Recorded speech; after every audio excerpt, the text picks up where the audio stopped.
provide more in value than you receive in payment. Give without any expectation in return. And that's how we expect our agents to serve their clients. Yep. And do the right thing. The right thing is always the right decision.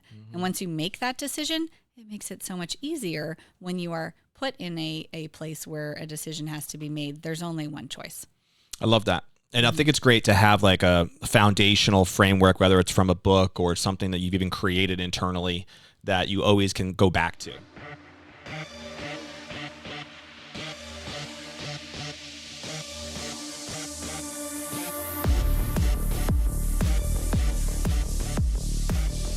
Hey guys, welcome to another episode of the Top Producers Nation podcast. This, of course, is the podcast to help agents become top producers in their desired market.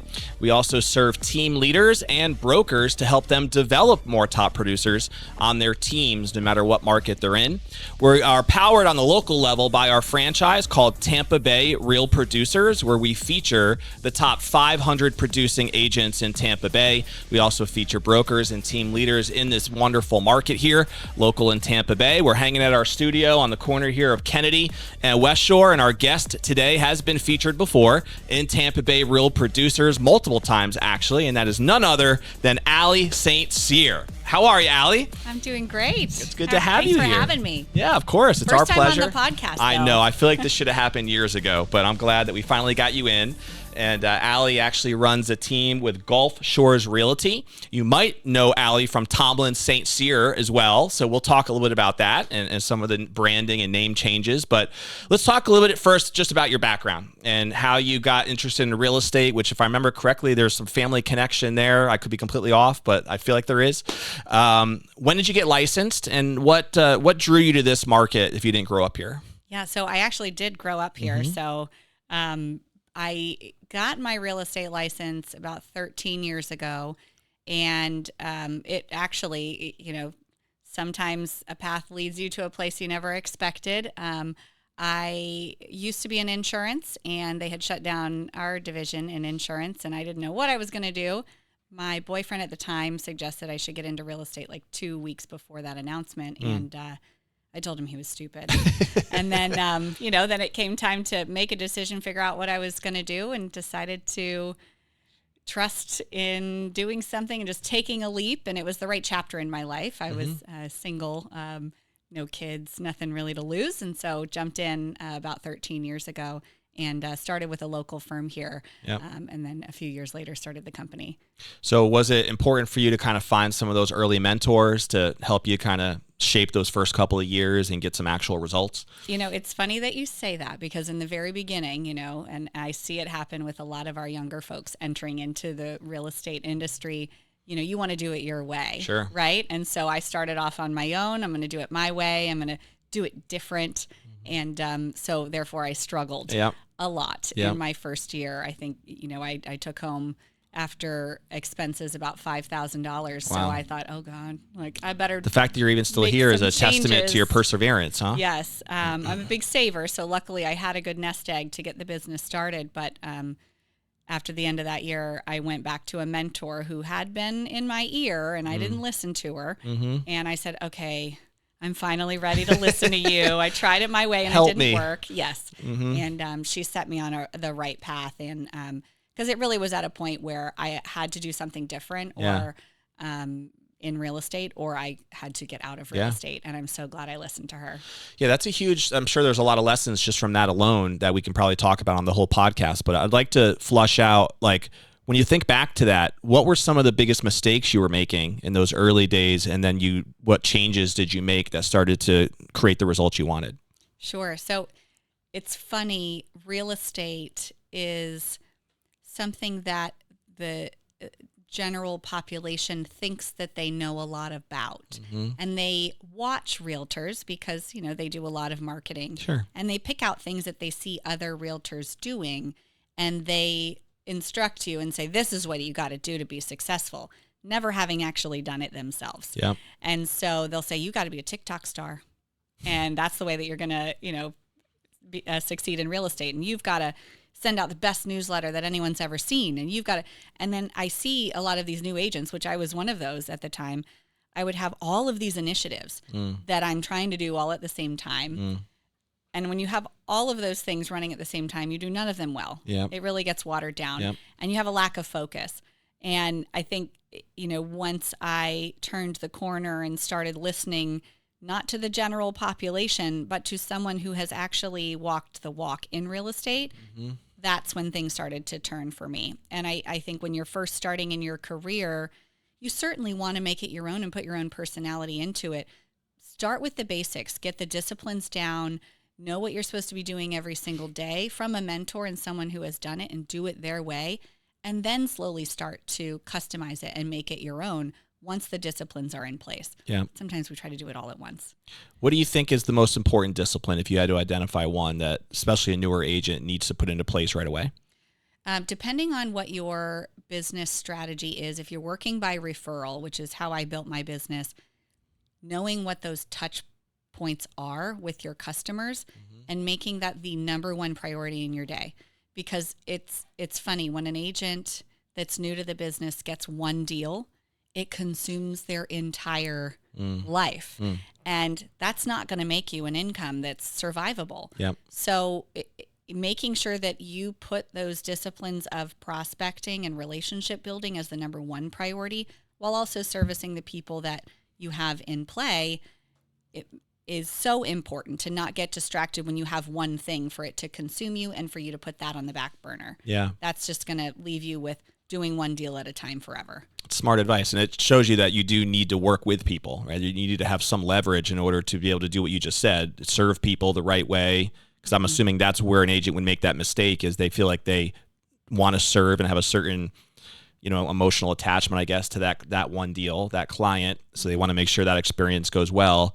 But when if that's all on them, that really hinders their ability to keeping the funnel going, right? And moving what's going to really create the business that they want. So going at it as a lone soldier, I think, would be a hard approach to kind of get the results you're talking about.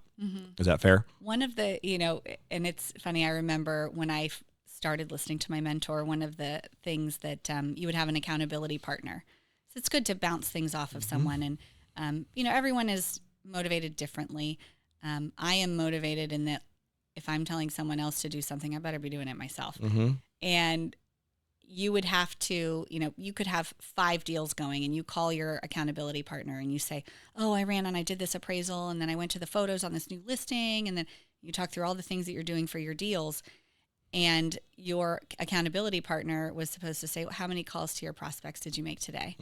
And if you keep were the like, main didn't thing I just the main tell thing. you all the things that I was doing with my deals? But if you didn't make your prospecting calls, you had to look at your accountability partner and say, I didn't work today. Yeah, that's huge. I love Even that. though you were really busy. You might have felt like you worked, and right, you did but if work. you're not doing the main foundation of the business, saying, like, it was painful to have to say it, and so you never wanted to say, I didn't work today. Yeah, I love that. And that's really a business principle. I think that's true in any business, is just understanding what those key priorities are, clarifying that, number one, and then making sure that you either time block correctly so your calendar protects that time. That is a key reason for anybody to be successful, no matter what the business might be. And so in your case, Allie, was that about a year in that you made that transition? Yep. Okay. And did that next year really pop for you? Holy cow. Yeah. I made a lot more than 5,000, thank goodness. But I remember, having been laid off from my previous job, I made the amount of money that I was making in my previous job that following year when I started listening to my mentor. And that was such a prideful moment to me that I'm like, I did that on my own. Yeah. Nobody paid me that. Like, I worked and I earned every penny of it, and it felt so good that neat. First year. And then it, grew from Entrepreneurship hooked you at that point, I guess, huh? Yes. I'm like, there's more. No looking back. Yep. No looking back. And those of you who don't know, Allie has been a perennial top producer ever since we even started Tampa Bay Real Producers way back in 2018. I can't remember exactly the first year we featured you, but it was early in the Real Producers journey too, like maybe 2020-ish, somewhere around there, 2019 maybe even. And then we've featured Allie multiple times since, even last year, which for many agents was a challenging year. The market, I think, brought some challenges for people last year. Certainly. Allie was still a top producer in this market, did over 20 million, 25 million, close to 30 million herself, while still we're going to talk today about her team leadership responsibilities as well. We were talking off camera about how there's about 100 agents now within the Gulf Shores Realty family.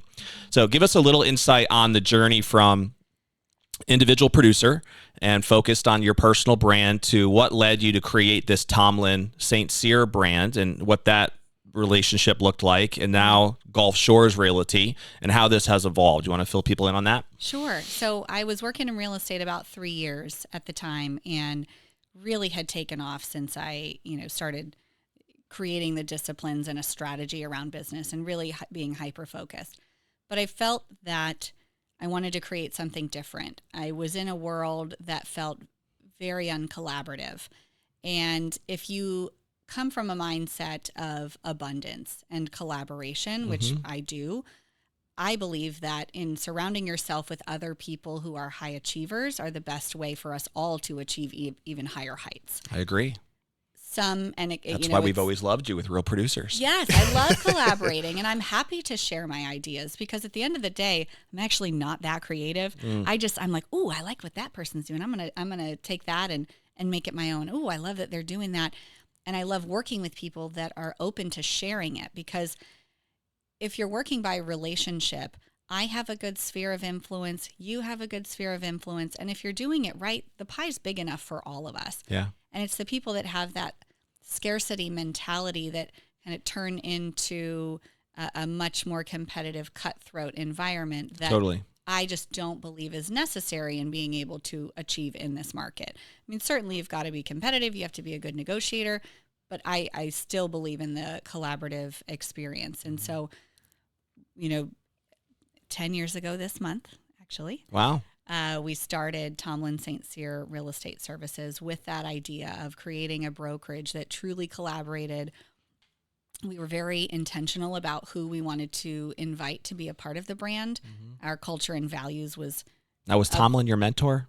So Tomlin is my maiden name. Okay. And so backing up, my parents were at a point in their careers where my dad was retiring from a 26-year career at AAA. Okay. He was the CEO of AAA. My mom was a successful business entrepreneur. She owned a company, Tomlin Tested Staffing, for 30 years. Okay. She sold her company. My dad was retiring, and it was always their dream to help one of their kids start a company. Nice. And they have 3 kids, but I'm clearly the favorite. You were the chosen one. So I'm also the oldest. But so, we said, let's do it. And it was funny when I was getting my real estate license, I, started studying, and my dad, this is before we talked about opening the company. He was like, well, I'm going to get my license too. And I was like, why? But he's so good at getting licensing, and, he's a very smart man. So he decided to get his license, and we never knew that it would grow into what it is today. Yeah. But, starting a family business is not for everyone. No, there's a lot of challenges to that. There can be. And we certainly had friction at the beginning, figuring out that dynamic of mom and dad versus like John and Holly. Were your other siblings involved too? No. Just you and your parents? Okay. And so we really had to figure out the hats and find the strengths of each on the team and what we brought as we came together and respect the lanes that each of us had. Yep. And so it took, my dad, What was your lane? Sales and process and figuring out what are the actual needs of people in the field and how can we serve our agents best. And so it took some time to figure out our lanes and did you stop producing authority. as well during that time frame? I did So you were always in production. Yes.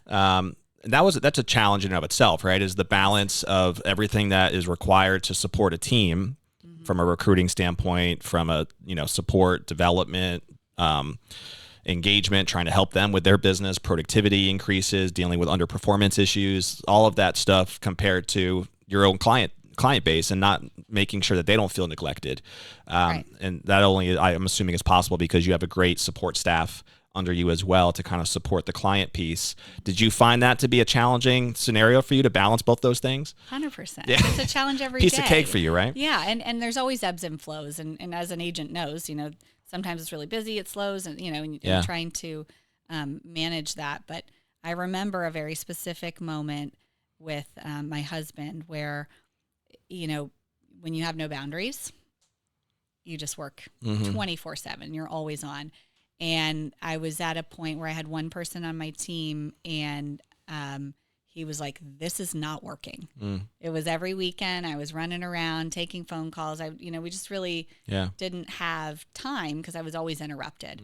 And I think that, unfortunately, I had to get to a burnout stage to realize it's time to grow my team. And it's a hard decision to make because you're so used to doing it all on your own. Yeah. I've never really been a manager before at Sure. that point. It's hard to trust people to do the job as well as you can too. Yeah, and everyone thinks they want to be a manager, but not everyone actually Until enjoys they deal with it and is good at being a manager. But when you hire that first person, depending on how you do it, you will lose money. I think that's the hardest part for an agent to understand is that, yes, you will lose money at first, but it's an investment in the future growth because an agent really has a ceiling. There is only so much you are capable of doing from a time and capacity perspective. For sure. And unless you make that investment of manpower and bringing other strengths to the team, you're going to hit a ceiling that you're just never going to be able to move past. Yep. So that, once that mindset shift happened for me, that's when I would happily grow the team at those, pivotal moments in How big did career. the team get at its apex with Tomlin St. Cyr? I actually like keeping a very small team of, I would say, when I say captive people, that sounds a little odd, but I like completely engaged with the team. I don't have members of the team that are kind of like one foot in my business and one foot in their business. So I like to keep it really small because we're very process driven and we have a very well-oiled machine. And I think that when people are constantly switching hats and doing it their way for their business and then my way for my business, it gets very confusing. So we put it all in one. And then I have hired administrative support under any agent that might be producing to support and lift their business too, cover the costs of it. And then we come up with a compensation structure that accounts for me covering the costs, but them also getting a piece of my deals and then them having the administrative support for their deals. Now, I know you have about 100 agents now, right? That you were saying. Now, that's under the Gulf Shores. Is this the biggest the team has ever been? No. Okay. We really went through a transition over the last couple of years. As we know, you had that COVID spike where it was really churning. Melee, right? And then it slowed down. And we, Diana Kurtz, who is our managing broker, is a big advocate of education and experience in handling clients' largest financial needs many times. And we don't want part-time agents. If you're doing one deal a year, not for your brand. It's just not it.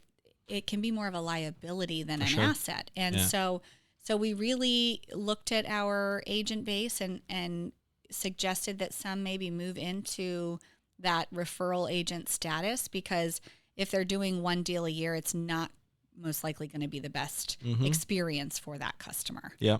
Do you want to touch on the brand switch to Gulf Shores and how that happened and what if any changes that's created in the business now? Big decision. Yeah, I can imagine. You guys have built a nice brand with Tomlin St. Cyr, so I'm sure that wasn't an easy decision. Yes, but as you experienced in the beginning of before the cameras started rolling, pronouncing my name can be a challenge. And I know that. And so as unique as my name is, sometimes administratively or even in marketing, it can cause a challenge. So, hearing some agents when they would have to state their email address on the phone, TomlinStCyr.com, TOM. And I'm like, ooh, I'm sorry. And I loved the name. I mean, it really speaks to that family atmosphere that we created with the company. But we had acquired Gulf Shores Realty in 2021 in Venice, and it doubled our size. So it was a big decision. And when we did that, many of the agents there assumed we would rebrand Gulf Shores Tomlin St. Cyr. But Tomlin St. Cyr had no presence in that market. Sure. So we really kept it that way for a long time, since 21. And as we started to grow and as the services that we offer our agents, we were duplicating things in both markets or maybe we would put forth an effort that we were testing in one market, but we didn't want to test in both markets.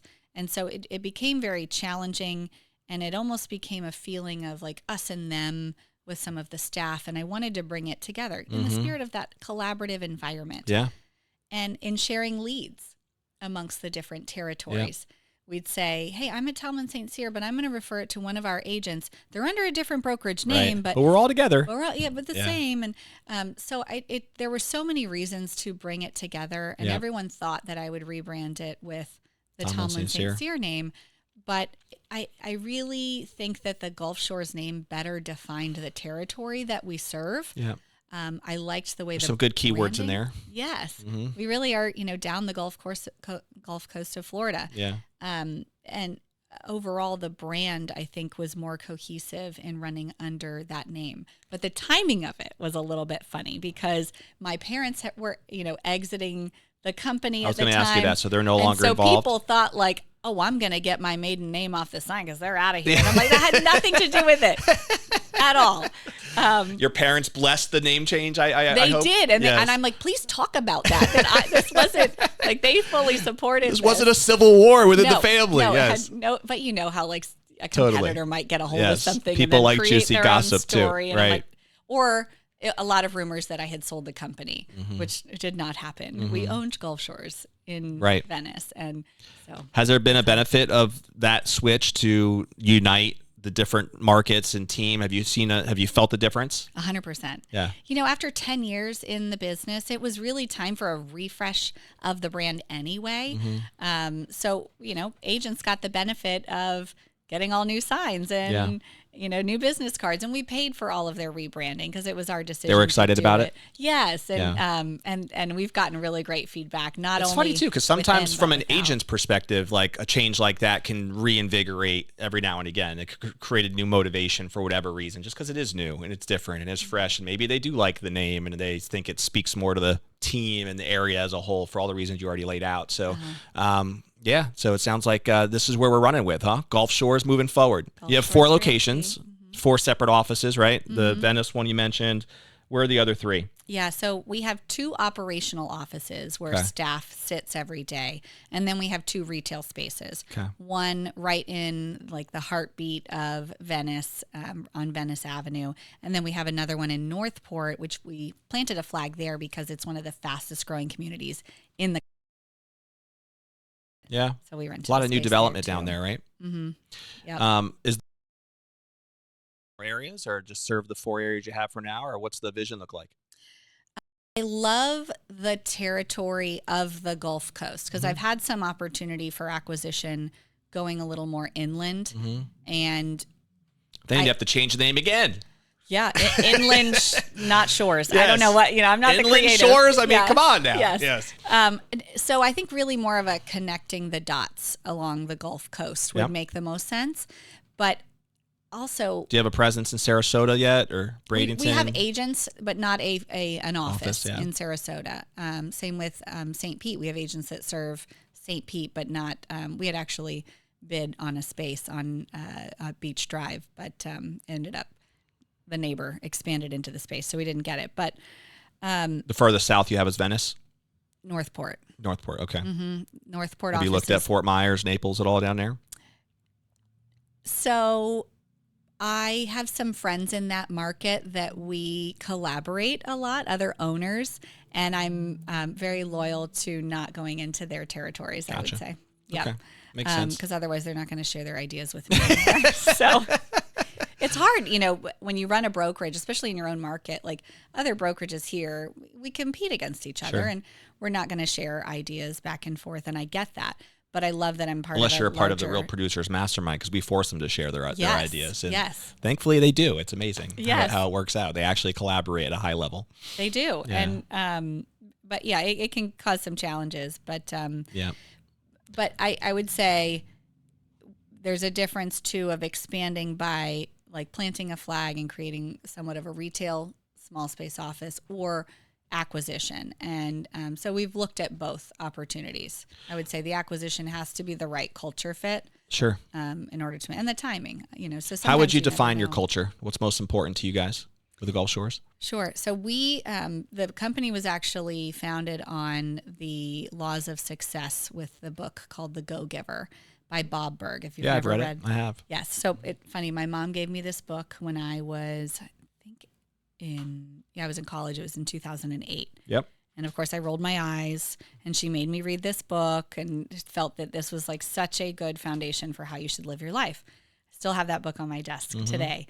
And when Does we every started new the agent get that company- as a gift when they join the team? Yes. That's and, cool. And it really is what we live by. Hey guys, just a quick second here. If you're an agent who knows that you want to be featured as a top producer here on the podcast and would love some support in helping you grow your business so that you can be a top producer in your desired market, you can see what resources and programs we have in store to help you at topproducersnation.com. That is where you'll be invited to register for a webinar and where you can get access to the different programs and courses and different opportunities that we have in store for you at topproducersnation.com. You can also join our online community by going to join.topproducersnation.com to be able to join our online community and learn more about being a top producer. If you are a broker or a team leader who would like help in producing more top producers on your team, we invite you to do the same thing. Our programs are made specifically to help you as well grow your teams. Let's get back to this episode. Provide more in value than you receive in payment. Give without any expectation in return. And that's how we expect our agents to serve their clients. Yep. And do the right thing. The right thing is always the right decision. And once you make that decision, it makes it so much easier when you are put in a place where a decision has to be made. There's only one choice. I love that. And I think it's great to have like a foundational framework, whether it's from a book or something that you've even created internally, that you always can go back to, right? When things are stressful and there's stuff hitting the wall and you're trying to figure out like, how should we really handle this scenario, this challenge, this market, whatever. Just having that foundational truth, those core values that you can lean on, I think really tend to provide that direction. I've experienced that in my own businesses over the years and even in your personal life. So I think that's strong. And that speaks to why your brand has succeeded for as long as it has, is that it's not just based on the whims of the market. You know, it's based on something stronger than that. And that's building on the rock, right? That's really what you want. We preciously guard that culture. And we have interviewed some higher producing agents that may not have fit that culture. Sure. And as much as I would have loved their production to be a part of my brokerage, it will sour the entire Totally. It's a wise operation. decision. Sometimes Yeah. it's smarter to say no. It is. Where do you find, Allie, personally, that you get more enjoyment or fulfillment in your career? Is it on the client serving side still? Because I know you've intentionally never given up production, right? It doesn't sound like you have. This has always been a part of your experience in real estate, which I think is fairly unique. A lot of people who do what you do intentionally get out of production and want to, right? It doesn't seem like that's been your angle. And then obviously I know you spent a lot of time still on supporting your agents and building a culture and working in the culture and being the team leader. Is either one, do they fulfill you equally? Does one way over the other? Does if you had to tell us the secrets, what would it be? You know, it's funny, you know, I mentioned I collaborate with other owners around the country, and most people just call me a crazy lady who's still trying to wear both hats. And everyone always thought I would give up production, but I'm actually really good at it. And I do like it. And I think that it creates a unique dynamic having the owner also in production, because I get it. I'm not trying to implement things 2 years ago that might have worked for the brokerage that isn't relevant in today's market. I really take my experience to make the brokerage better. I never compete with an agent. I just actually had one the other day. I'd actually gone on a listing appointment. It was on Davis Islands, and another agent of ours, his mom was good friends with the woman, and she had reached out to him, and he called me, I think feeling a little awkward about it. Like, I know she said that she met with you. And I was like, this is 100% yours. Yeah. If ever we're up against each other, I'm coming right behind you and supporting you. That's cool. But that's completely your listing. Totally. And I have to take that role so that no one ever thinks that I'm keeping because that's the always good the leads. concern, right? Is Yes. like, if they're in production, why am I going to, they're going to never give me the best leads. They're just going to keep them for themselves. That's always the thought process, you would think. Yes. And I'd be so- spending a lot of money on staff if I was doing that to sabotage the entire Totally. thing. So Yeah. I have to be completely transparent in that arena and pride myself in always making sure, like I said, there's no referral fee. I am not involved other than supporting you. I'll go on the appointment if she feels weird about it. Yeah. We'll go together, but we're a team, and that's your lead. Yeah, makes sense. Does most of your personal business come from like past customers and people you already have those relationship with, or are you still kind of meeting new clients and doing a little bit of both? Yeah, I certainly am always out in the community meeting other great people, but it's always friends of friends or some sort Sure. of a mutual connection. I don't do a lot of marketing to attract new prospects. Yeah, it's a fascinating experience. I'm a big fan of team development and leadership, and I always admire and enjoy having these conversations with leaders that I think have invested in people.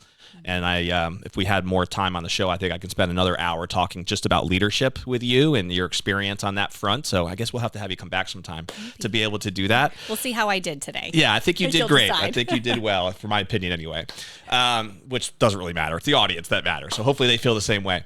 But a couple quick rapid fire questions for people to get to know you a little bit more on the personal side. One of the questions I always ask is, do you have a favorite book or author, which you might have already answered with The Go-Giver? Is that the one you would recommend? Yes. Okay. Yes. Got it. Yeah. And all the, laws of success are printed around our office to remind us every day. It's a short little read. It's big text, so you can get it done really quickly. Yeah, you definitely can. And then there are some powerful lessons there that if you apply it will make a big difference in a customer service business. Do you have a favorite TV show or movie? I'm really bad at sitting down for long periods of time, I will say. So you're probably going to make fun of me, but I cannot watch very intense topics in the evening because I'll have ruminating dreams on it, even silly things. So Emily in Paris or Schitt's Creek. You like the light stuff. Yeah, but a little light comedy. Yeah. A little rom-com type thing. Schitt's Creek's so good. Yeah. So you already got a fan over there. It works. That works. What do you just love to do for fun when you're not working so hard? Is what keeps you guys? I know you have kids and family, and I'm sure that keeps you busy. What do you guys like to do with your time? I have 2 little boys, and they are wild animals. How old are they now? 7 and 4. Okay. So they certainly keep me busy and active. I get to go home, and I don't get to veg on the couch. We're out in the yard doing something. We love being outside. Yeah. I just being in the grass. You guys live in South Tampa, right? No, we live in Rocky Point area. We're in Dana Shores. Okay. Been there, second house, same neighborhood. Gotcha. Love it there. But, I realized a few years ago I didn't have any hobbies because my husband is really good at, finding fun things that he enjoys. And he was like, what would you do if you had 2 hours on a Saturday?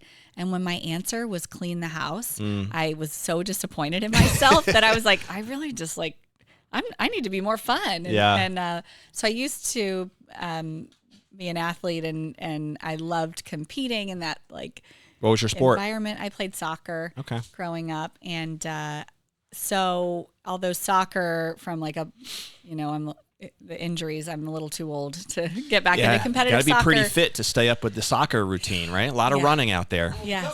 Getting kicked in the shins and all that stuff, right? So I decided to start taking tennis lessons. Okay. And then joined. Have you converted to the pickleball community yet? No, we're everybody loves this pickleball thing now. It's amazing. It really is. So many people are into that now. I I really enjoy singles tennis. You need one person. Yep. You can sign up for an ultimate tennis league, and they match you with equal level players, and you just figure out a time to go and play. And that has been... How often do you get to play? When I'm in the league, it's about once a week. Okay, cool. I used to play tennis actually myself. I grew up in Connecticut, but we used to have a tennis court right by our house. So there was a big wall there. Even if I was by myself, you can just smack the ball against the wall and get your kind of game going. So I always enjoyed it. It was fun. Well, it's a good sport for longevity of life, for sure. And I started playing more golf, and that's kind of the same thing. You can play that a lot longer, for sure, versus my baseball career was kind of short-lived. So it happens. It happens, else. Rob. Yeah. Now I live vicariously through my boys and get to coach them with baseball instead. So right, that works. In the 90-degree heat. That's right. I'm sure I'll be there soon. And we talked about family briefly, but when you did have your boys, they're both young, and that must have been a big transition too from... that's a game changer when it comes to running the size of a business that you have to now also being that mom that you wanted. You think about the staff that you have in the business. Is that really where you leaned on that even more heavy to make that balance work? I had to. And I think that's one of the challenges in our business is that when you are the team leader and the rainmaker. I mean, it definitely showed in my production the year that I had my first child. Yeah. It was really a break-even year. My team got paid, and but I had other priorities in that moment. We got done what we needed to, but I wasn't innovating. I wasn't prospecting, and it certainly reflected in my numbers. And so that, I think, is really difficult when you start doing well in real estate, knowing that you're going to have those ebbs and flows when you are the one bringing in the business. Yeah. Preparing for it as best that you can, but giving yourself some grace in those years is important. Would you consider your career to be very fulfilling today? It is. I have a lot of work to do, though. Yeah. I'm. What's the most important goal you're chasing this year? I would say growing our team of agents with the right people. Okay. People who share in that collaborative spirit. That's Getting been more our agents major- or growing the agents you already have to different levels? Both. Okay. Both, but with the right ones and the ones that really are focused on growing their business. I'm not interested in an agent that's just coming over and wanting to maintain. I'd say just stay where you're at. Yeah. But if you really are interested in innovating and growing your business, that we do support our agents tremendously in helping them as entrepreneurs, not just as an agent, and switching that mindset. I love that. So we are out of time, unfortunately. I'd like to continue talking with you because I think it's always good to have you here. If somebody did want to connect with you, though, Allie, and just learn more about Gulf Shores, about the culture there, about what you guys do to support your agents, what's the best way to do that? Sure, of course. Of course, we have our website. You can always reach out to me personally or our managing broker, Diana Kurtz. Anyone is always so. Does Diana handle most of the recruiting? We also have someone who handles just recruiting, but we're all involved. At the end of the day, we all have a say in who joins our team because we all have to collaboratively work together and make sure that it's the right fit and that they feel that we're the right fit for them too. Absolutely. And I'm assuming there's a fairly extensive interviewing process to make sure that that is actually the case, right? Yes. Don't expect to show up in one call, you're already signed up. It's probably not going to work that way. So we're going to put a bow on the episode with our last question, which I call our legacy question. And this is about the time that comes, Allie, and you're sitting on that rocking chair and you're thinking back to the legacy that you would want to be most remembered for, right? Personally or professionally. What do you think would mean the most to you as a successful businesswoman, a leader in the real estate community? What type of legacy do you think you'd want to leave? I think we focus a lot on giving back to the community that has served us so well. And so I love mentorship, not just in careers, but in young adults. And so Big Brother, Big Sister is a huge part of our hearts. And I'd love to integrate more of what we do on a personal side within the brokerage. So we've mentored Mikey. Well, we always called him Little Mike. Now he's 17 and he's towering over me, going into his senior year. But, that's cool. Really promoting giving back in whatever serves your heart. There's so many great organizations out there. We have chosen one that we've stuck with for like 11 years. It might be coming up on 12 years. And he's our family. I call him my bonus son. And helping our agents find out what their passion is to create a more well-rounded and dynamic life, not just focused on business, but what are you also doing to give back to the community that has served you so well? Yeah, I love that. Yeah. Very cool. Well, thank you again for being here. And you can check this episode out, of course, via our YouTube channel. If you haven't already subscribed, just click the little button. That way you'll be notified every time we drop a new episode, which is weekly, with top producers and team leaders and brokers like Allie. But we always like to end each episode with a challenge to the audience. So if there's one thing that you can take away from our conversation today with Allie, what is that one thing that can help propel you forward personally and professionally, so you start building that habit of taking action when you take the time to listen to a podcast or something like this that makes it more valuable?